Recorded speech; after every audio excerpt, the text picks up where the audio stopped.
Voilà, bonjour. Le carême est un temps essentiellement de prière, de jeûne et de partage. De prière parce que nous partons en quelque sorte pendant 40 jours en pèlerinage en suivant les pas de Jésus qui monte vers le calvaire et qui va souffrir pour le salut des hommes. Donc surtout cette prière, moi en tant que prêtre, je vous propose de prier socialement pour ceux qui, comme Jésus, souffrent et connaissent des sacrifices et un calvaire sur cette terre. Le jeûne pour se centrer essentiellement sur l'essentiel et pour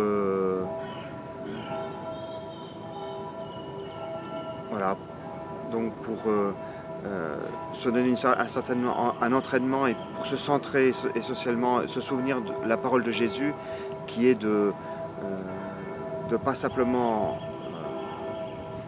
se nourrir de pain et de nourriture, mais que l'essentiel est la parole de Dieu.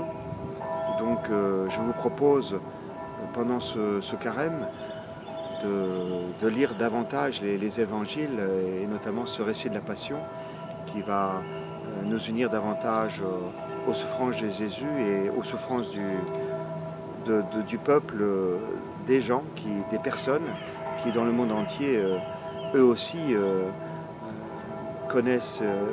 vivent une certaine passion.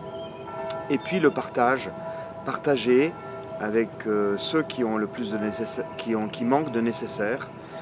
Et donc, notamment, je vous propose une intention particulière qui est de prier pour les persécutés en Asie, l'église du silence, l'église des catacombes, ceux qui offrent leur vie et qui connaissent une persécution sournoise, notamment par la dictature communiste en Corée du Nord et en Chine. Et